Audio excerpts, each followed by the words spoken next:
it's like a new a new task. Yeah. You know that.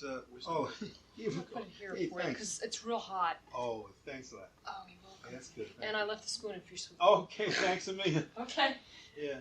So this is the thing that had made it so rough, and you know, and so Jake Hanna sitting out, speaking to Jake Hanna, he's out there, and when we opened at Birdland that night, Jake Hanna was out in the audience, and I mean, all this is just making me so, believe me, had me so uptight. And as you know, Birdland, you know, it's tight, it's compact. Yeah. Everybody, hey, you reach out, elbow, no elbow room. Everybody's on top, and that little light shining on them.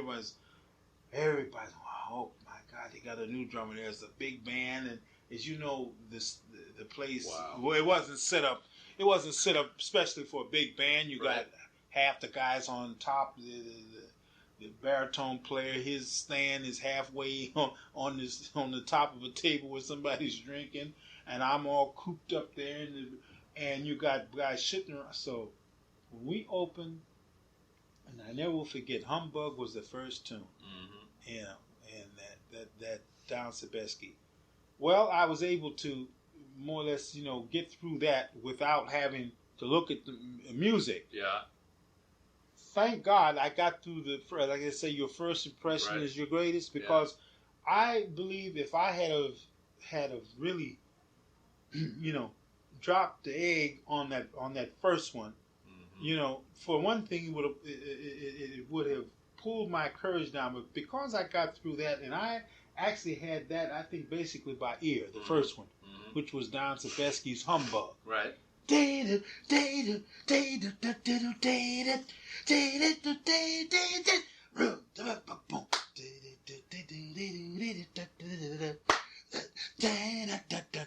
had that by, you know, most of by ear. But now after that came, you know, that Frame for the Blues and a few other things. But and Easy to, that was the one really it was really the as they call the charts, which were like standard charts, were the ones that were hanging me. Yeah. Like and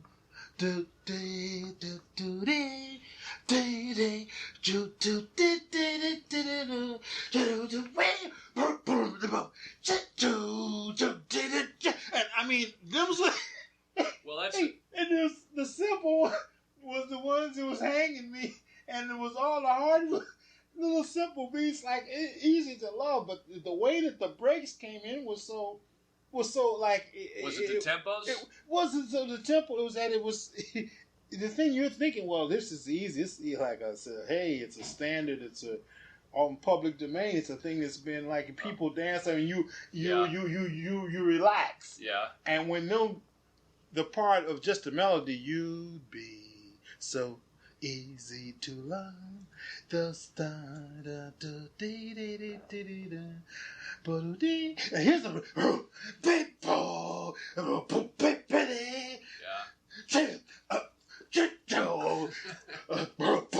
and I'm missing half. And you were really catching because I'm looking at the music. Yeah. Because I should have started with the music in the beginning, but I just this is easy one. I got that first one. Yeah. But then when you know the breaks they're not coming in the way that you would hear if I'm not looking at the music. I'm thinking.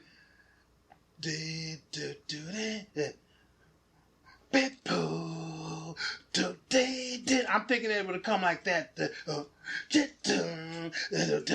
It's not. It's coming just the opposite. Yeah. Instead of going, it's going.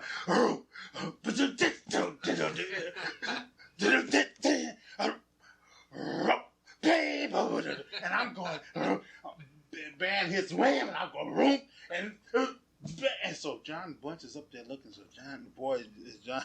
You know, he has red hair. You know, I saw that. I look over there, and he wants me to make the job. And there's Jake Hanna out there. So to make another long story short, after the first thing, you know, Jake, he comes and says, "Hey, Frankie," he says, "Man, how you like?" Because Jake let me use his snare drum because my snare drum busted on on the first tune on Humbug. He went across the street because he was staying at the Brand Hotel. He brought his snare drum over.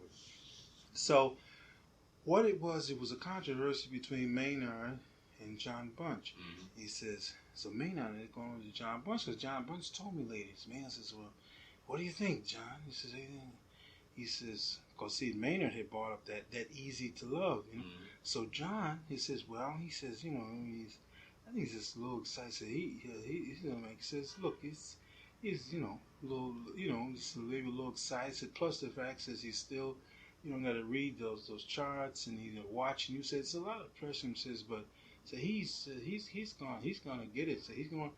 And he says, so John says, you know what, Frank says, because Maynard came to me. He says, John, what do you think? And he says, and I knew, he says, you know, he says, being a little older, you know, mm-hmm. the guys, that, you know, and then he says, and knowing, you know, how you were doing at the rehearsal, and knowing that it was your, it was your motive, you know, to do it. I mean, you had the will. In other words, you were determined and you were working with that you were going to get it. And I told man, says, he's going to wind up being the best drummer you had. Just stick with. And says, and Maynard did that. He went to a few other people and says he stuck with you. And he says, hey, you wind up being one of the best drummers that has been in the band. Mm-hmm. And when John Bunch told me that, I never knew John Bunch because John never came to me while we were there to tell me any of that. He was with Buddy Richards' band before he told me, or Tony Bennett or whoever before he came and told me what and I mean, it made me, it made me feel good. Do you remember the moment when you got relaxed with Maynard's band? Like, was there a night when it just...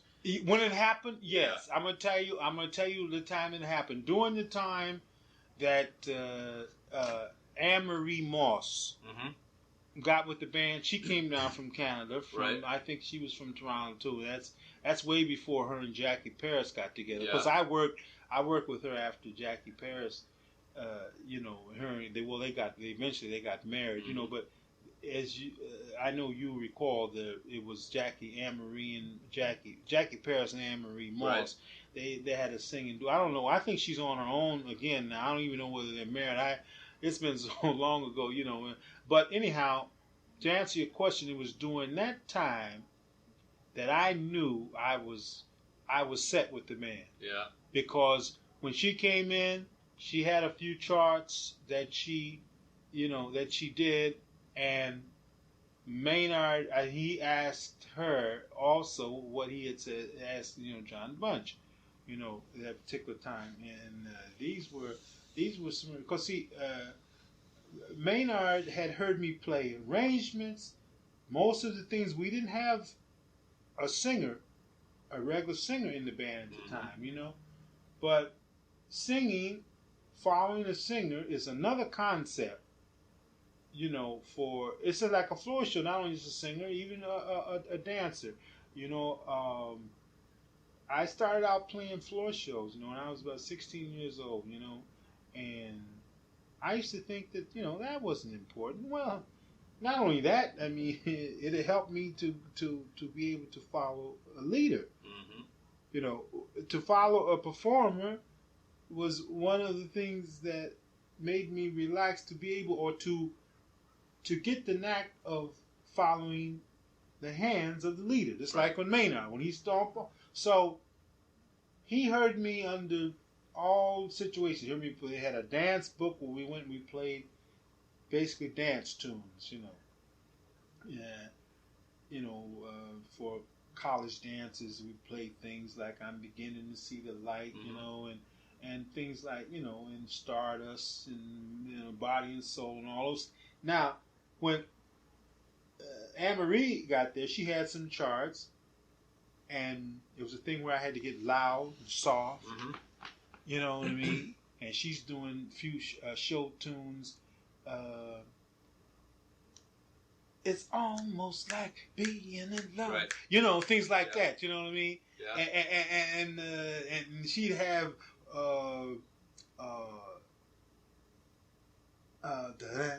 the thing, A Taste of Honey. Right. A taste of honey. Da, da, da, da, da, da, and she'd get soft and she'd get louder, and on her breaks, and she'd go, yeah, and then you get soft again.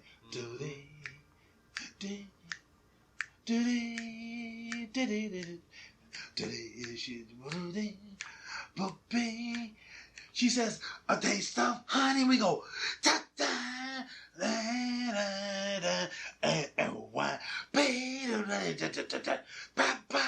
and she go, a taste of honey. You know, all those things. And Maynard would see how I do it, and so he went to her and said, hey, Ann, he says, how was it? She says, you got a lot of time. He said, how's it? She said, oh. He said, oh boy, he kicked it right in there where it should be. He got louder when he supposed he got. Now, when she told him that, and she came back to me and says, oh, Frank says, oh, I'm shake my hand and says, oh, I'm so glad you got right in there. And she said, I've had so many problems, man. I play, a lot of guys, man, the drummers they drown, they play loud at the wrong time. When they're supposed to get soft, they get loud and they don't kick. That was a big, it was like, I said, oh, and then when Maynard, got in that little discussion with him, and when I felt, because he came back to me and said, hey, Ann, sure, he says, man, since you never, never played, and he said, we haven't played any charts, not like Ann's, but, they had a few singers, they had not a few, but they had one singer that just sang, that came in and sang. In fact, I think it was Don Sebesky's girl who he eventually married. Mm-hmm. I forget her name. They're not even together now. That was his first. that's his first wife, the one who sang just, and also Willie Maiden's. Well, I don't remember her name. Her name was Margie. I forget her last name. Willie Maiden, the late Willie Maiden. They never did any Anne-Marie Moss type things. Her things was she did ballads, and she also did cooking things, you know. But the other Margie and Don Sebesky's girl did, like, Body and Soul, or was things like, just the ballad standards, just the slow standard things. Did to play harder with the big band, was there anything, like, especially in rock and roll now, I've done, I know a lot of guys that are still in their 30s and stuff that are hurt themselves from playing loud and stuff. So is there anything that you did? I mean, how do you learn how to play louder without killing yourself, and Oh yeah, you mean how? Without get more volume out of the drum, more I guess. Without, well, I'm going to tell you, it was, that was, I'm going to tell you, that was a thing that I think that got pounded into my head at a early in my career, and that to answer your question about playing where I could use the control, use my wrist. Big Jay McNeely, I played with him. Well, that's way before. That was rhythm and blues. That's the rhythm and blues. And that was one of the things. And he got me. In fact, he took me down in the cellar at the house we were at we were staying at in Philadelphia, and he took a little small. This is the first time that I had seen the little small 4-inch snare drums. He had one. It was his own. It was his own personal drum. Now he was basically like a saxophone player, as you know, and his brother played the baritone, and they had that little act that they did. The thing that made Big J famous by walking around in the audience. But I wasn't giving him the right beat. Now he took me under his wings also, as far as getting the rhythm and blues type of approach to the drum. But that rhythm and blues approach, to answer your question, I had, by me having that tutoring from him, getting me down the cellar and showing me how I had to play shuffle, Mm-hmm. the shuffle beat, snapping my hand, the wrist over, snapping it or turning it to the left and giving it a snap, and instead of hitting up and down, hitting the drum and snapping the hand over every beat, like that shuffle beat, which is basically that. Well, he would tell me to, instead of playing, he says to me, now look, you play like this. He do that. He'd say, okay, I'm going to show you that you can get more of a snap. You won't be lose. He says, what you're doing is all right. You're not losing time, but you're not getting a snap to it. You have to. Instead of going like this, he said, I'm going to show you. I'm going to put the snap. Okay, listen to this, he'd say.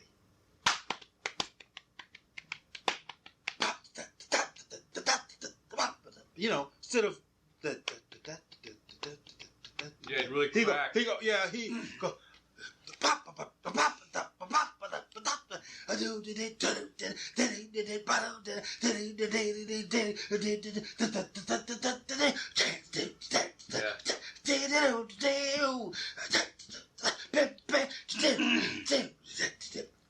And he'd say, you see how that's so.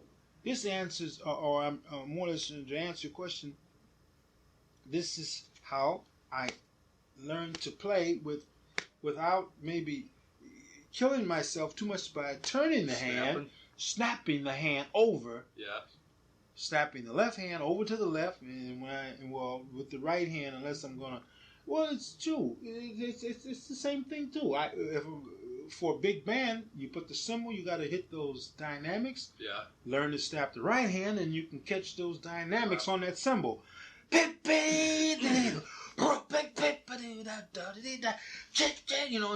get that thing where you wham, you snap this way, and it's better than you, because if you're not snapping, you go, you're hitting your whole hand, your whole arm, and it's gonna tire you out. You're gonna work, you're gonna work harder. Twice as hard. Right? So that was a big help to me, because and I was so angry at, and the funny thing about it, Scott, it's just like anything else. When a person is coming through and you, like, if you haven't done a thing before, you're young, you come through, through these different eras, you think that people are jumping down your throat. Sometimes, see, it's a certain, what it is, everybody has their own personal way that they approach you. They have their own attack. Sometimes you can be offended by the way a person approaches. You think that they don't like you, they dislike you, or he's jumping on me, he's taking advantage of me, jumping down my throat. Why is he always on my back? And in most cases, coming up, and especially in anything that we do, it's like I say, I'm not saying that can't happen, because there's people working. People do it, yeah. People who look. Now, I'm not saying, because people work on jobs where they can get a foreman and say, man, he's always on my. Well, heck, I had that happen with me with Lena Horne, the late Lenny Hayton. Although, look, God rest his soul too, and I love the guy. I love the break that he gave me. Heck, I went with Lena right before I joined Duke Ellington band. Not before, after, because Duke Ellington and Billy Stringhorn got me the job with Lena Horne. But what I'm saying is that I thought Lenny Hayton was on my back. Was he like her manager? No, Lenny Hayton was her musical director and her husband. All right. I'm talking about the Lenny. Yeah, I'm talking. Yeah, that was her. Yeah, I'm talking about Lenny. Yeah, he. Bad news. I thought he was on my back all the time, because he was, hey, Frank, son, look, you got to look at it. And all the time he was saying this, Lena was satisfied. Close the door. Okay.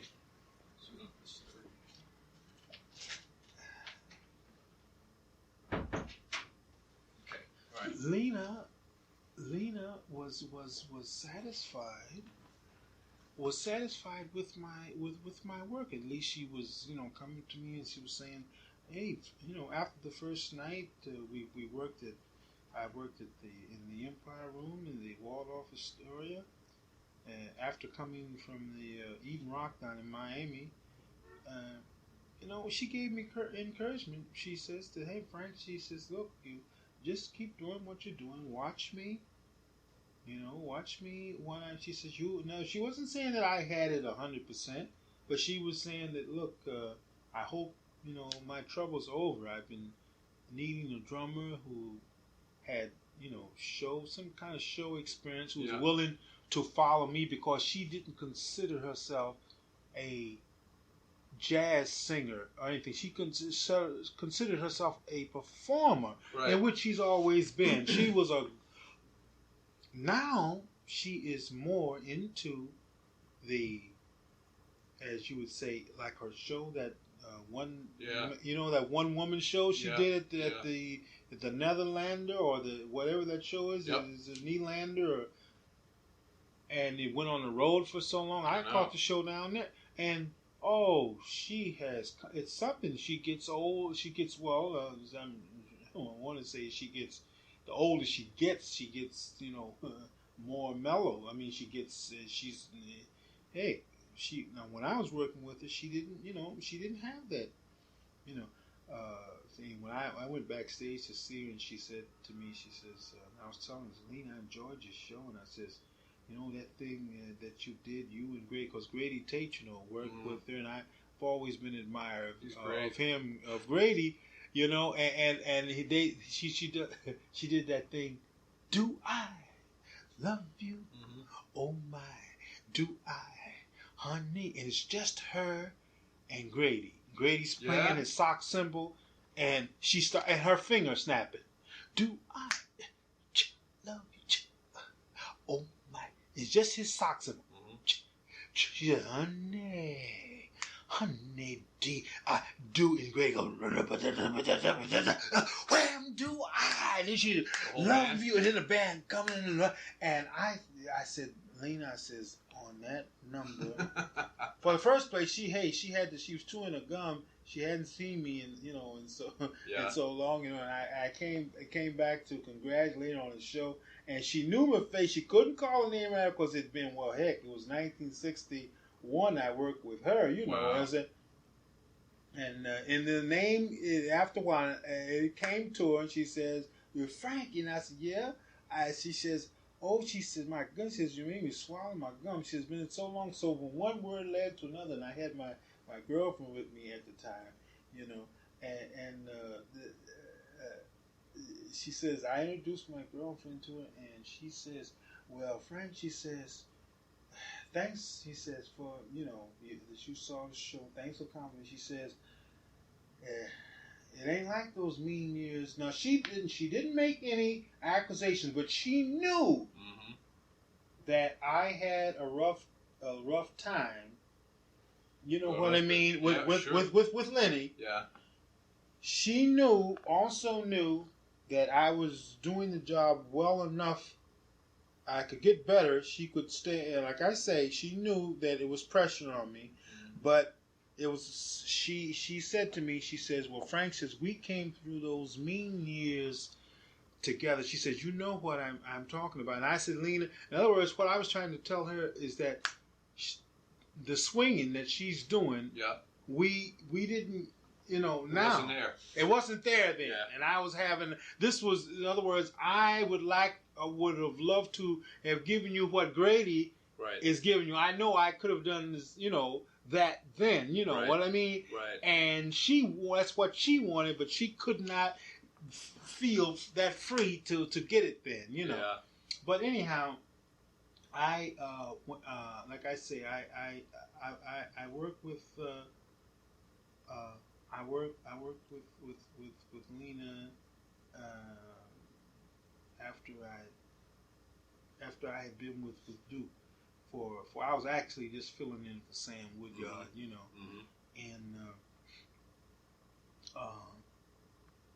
that was, Duke was always a guy that the guys go on there, they binge had lost weekends. He'd let them go, and get like dry out. Yeah. He knew those one nighters they can get to you. You know what I mean?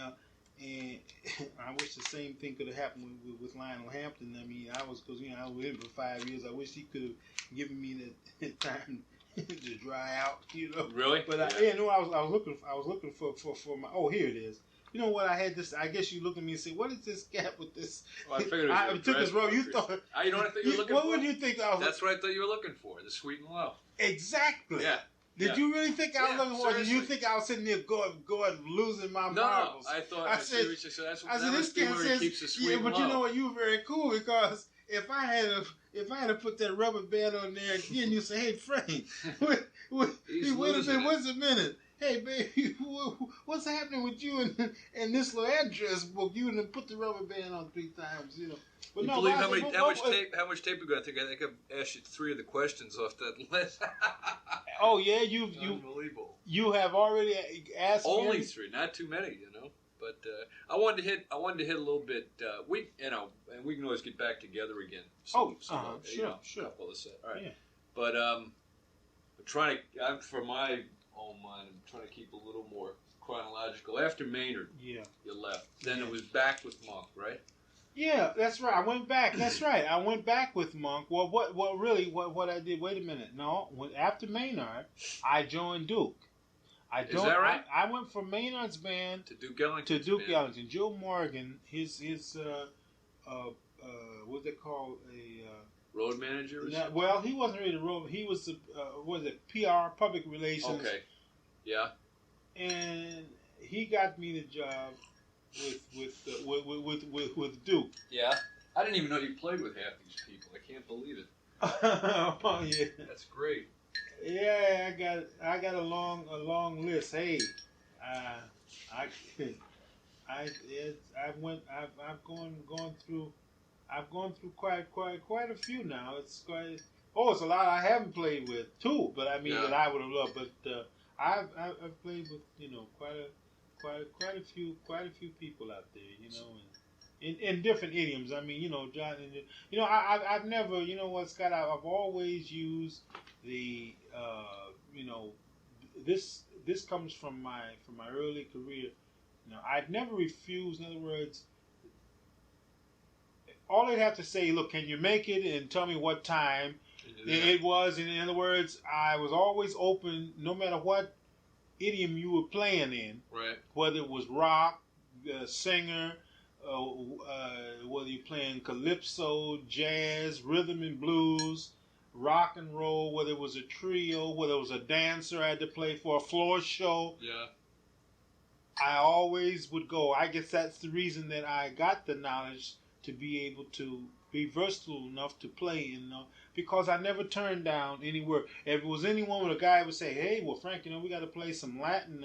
Gonna have some, a few Latin tunes and a few." I said, "Well, look, they'd never say to me when I was coming up, well, can you play?" They'd always say, "Hey, you don't mind playing a little Latin?"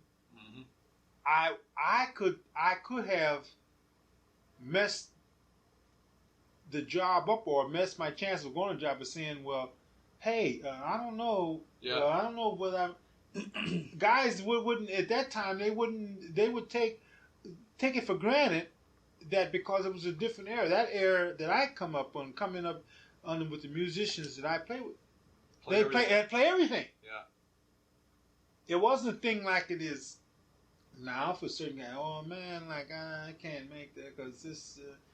That ain't my stick, baby. Hey, it was a drag because they weren't playing this and they weren't playing here. Yep. That's not the attitude. Mm-hmm. And I'm glad that I came up during the times where the older musicians geared my mind in the direction or whatever. Hey, we call you up for a job. Sometimes we wouldn't have to tell you what it played at all. Let's say, hey, I got a job for you. Can you make it, man? Hey, Frank, well, look, I tell you, a dark suit, whatever, a dark tie, bow tie, and look, I'll pick you up. Sometimes you won't know what the hell you're playing. Yeah. I might get there, I have to play a floor show, in which a lot of times would happen. Girl comes up to me, they say, hey, we got some jugglers here. Or we got some dance, and shake dancers galore. You'd be surprised at jobs I went on. I look up here, comes a shake dancer, and someone would come up there with the music too. Come up there with, or I'd play a full course line, or go over to this job where I had to play rhythm and blues, and then another job I go on. Not only would I have to play, the guy say, "Hey, I thought they told me you sing. No, we got an apartment." I said, "Wait." It didn't have to be a lot of times a great singer, Billy Eckstine and Frank Sinatra.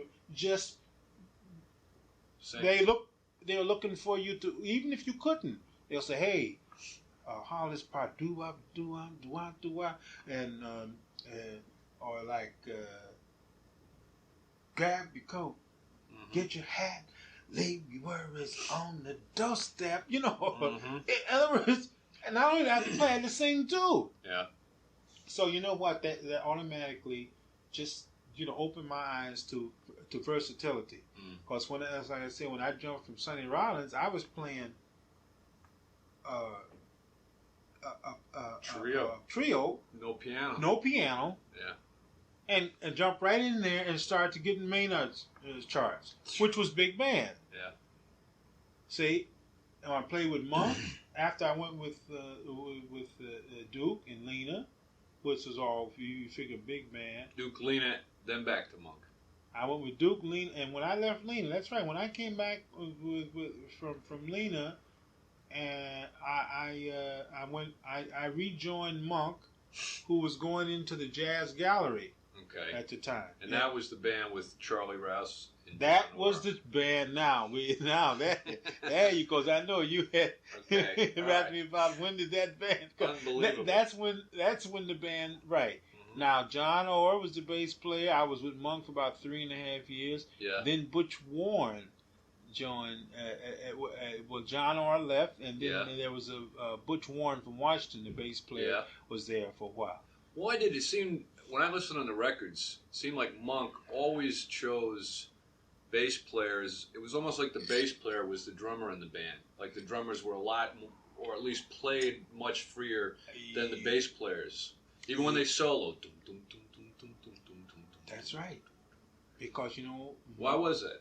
Just because that's the way they played, or? Well, Monk always, he always liked a strong, an exceptionally strong bass man and drummer. In other words, his the reason that you heard so much just hard straight playing and with was because this was the way Monk he didn't consider it a rhythm section if it wasn't hard. He wanted, in other words, the hard driving sound, even though it was just a quartet, with the dynamics and the attack of a heavy, hard driving section that would be with Tom Basie or Duke Ellington, like really, just like Jimmy Blanton would be playing, same intensity, same kind of the same thing, hard. That because that's the way Monk. That was the way that he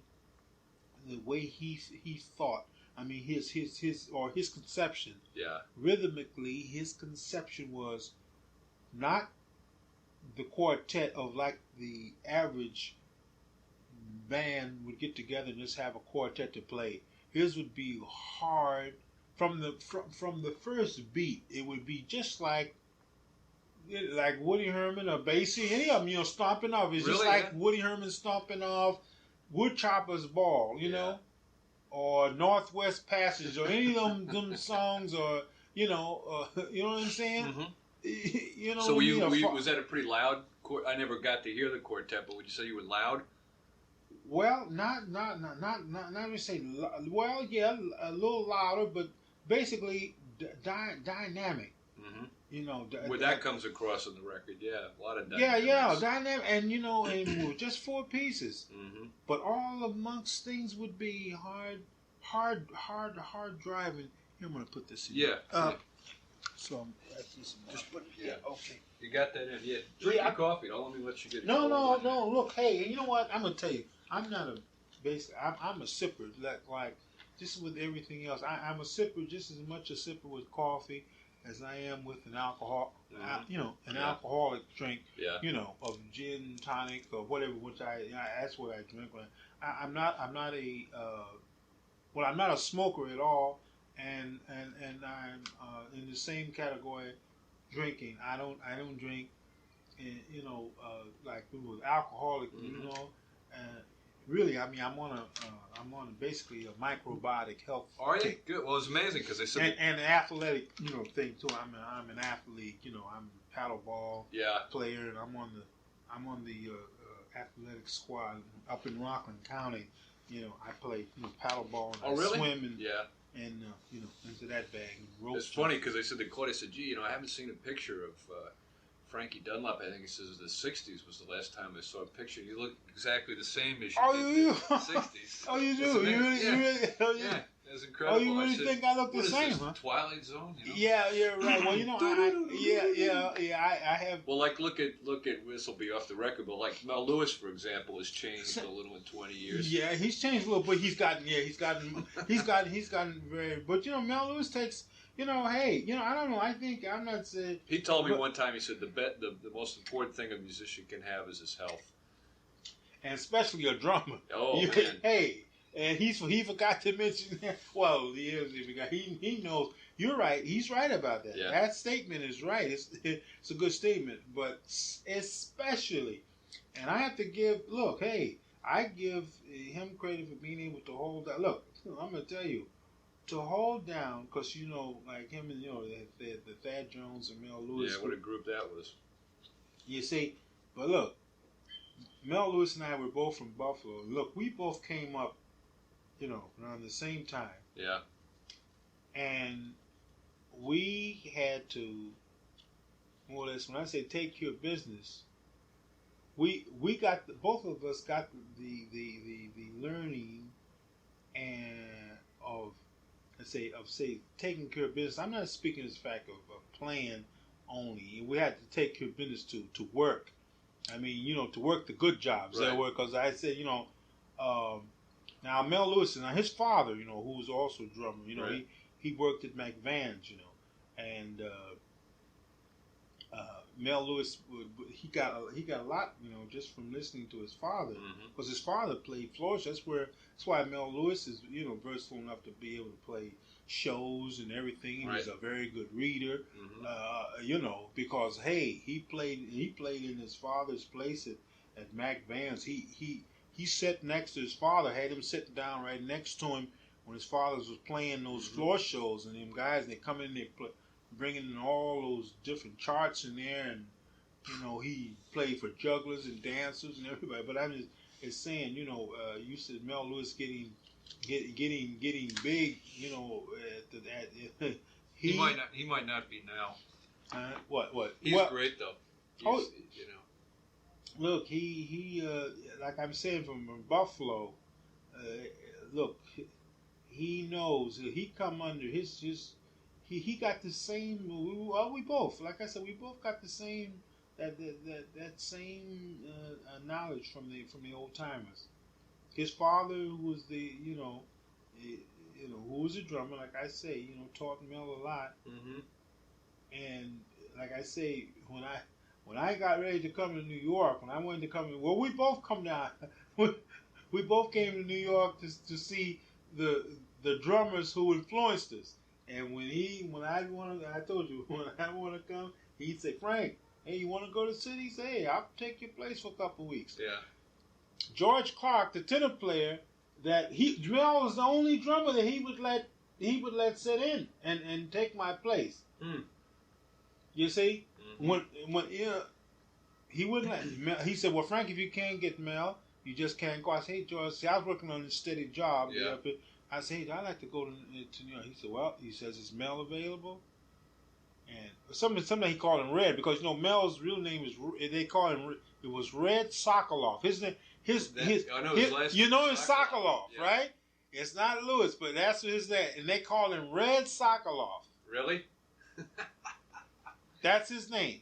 And he, you know. The Thad Jones Red Sokoloff Big Band. Yeah, that's just how that wouldn't work. No, that's no. Lewis is much hipper. Yeah. No, but talking about the old timers, did you guys with Monk's band and stuff? Everybody says, "Oh, that was experimental band," which it was. Yeah. But still, there's a lot of respect for tradition, I think, too, in that band too. You know. Oh yeah. Monk. Yeah, it was. Like, what would he listen to if he was ever at home or something, music wise? Do you know? Monk. Yeah. I'm gonna tell you, Monk would listen. You know, surprisingly, it's the average person. You know, I guess wouldn't couldn't cope with this, but he would listen to the old. Well, he would listen to Duke because look, Monk was inspired a lot by Duke. You hear a lot. Yeah. Although Monk got into his own, and he put his own. He eventually you heard him do Monk. But if you listen to any, especially his ballads, on those albums that he played with just a trio or solo piano, you'd hear Duke Ellington. In his lot. And now, getting back to the other bands that he would listen to, he would listen to Jimmie Lunceford. Is that right? You're right. He played Jimmy. He loved Jimmie Lunceford. That was a great band. He thought no one in the world played like Jimmie Lunceford. That's interesting. And Monk used to play a lot with that same two beat kind of with thing. The two, right? With That's the right. two, that same. He didn't think Monks. He thought that Jimmie Lunceford, was a swinging this cat out there. I up there at up at where was it? At the Baron up there when Clark Terry had his big band. That's a riot. Yeah, he asked Clark to. He says Monk. He it was in wintertime. It was on a Monday. He ran outside the club, and he saw me. I came in there, and he says, "Hey Frank, why don't you go sit in and play with Clark? Go and swing one." He says, man, you can make that band swing like it's supposed to be. Yeah. So, so anyhow, he ran outside, he came back, he says, "Hey, Clark." So Clark looked around, so naturally, Clark having the personality he has. Mm-hmm. He's, hey, Clark Terry. Hey, my man. And, Clark knows Monk, right? Right. He says, "Oh, is there somebody calling me?" So Clark says, "Hey, people," says, in case of those of you who are not aware of it, so that's Thelonious Monk. That's the high priest of Bop that's over there hollering up here at me. He says, "Monk, what do you want to?" And hey, I just need to tell you, I was outside and Jimmie Lunceford. I was talking to Jimmy and his band. They want to come in and sit in and play one and swing one. Is that all right with you? He says, "Wait a minute." He says, "You asked me what you said. You said that Jimmie Lunceford." "Yeah, I was just outside. Jimmie Lunceford and the cats want to come and swing one and play one and really swing one out like it's supposed to be. Is that okay with you?" He's Jimmie Lunceford's outside. Sure. I would stop Jimmie Lunceford. So, in other words, is that how Monk used to that's say how. Yeah, Right. That's Monk. Yeah, that's what we want. I mean, this was the way he he was comical, but he had a message though. It would be a comical approach and would be more funny, humorous, but Monk said very little, but what he did say made sense. It would make you laugh. But see, he would tell you things. Sometimes he wouldn't want you to feel bad. He would think that you would get the message if he tell you in a humorous. He knew that it was humorous. Yeah. And it was but he wanted to get the point across to you without hurting your feelings. That's the kind of, he really didn't want to hurt. He didn't fire anyone. He used to tell me, he say, hey, man, as long as you're swinging, man, I don't care, man. What really? What you do? You know what? On intermission, you can go out and you can kill a cat if you wanted to, as long as you swing when you come back. You hit the stand, hit them drums. Yeah, really. So in other words, I mean, he would get his point across that it was the main thing was to concentrate and swing and play your instrument. Yeah.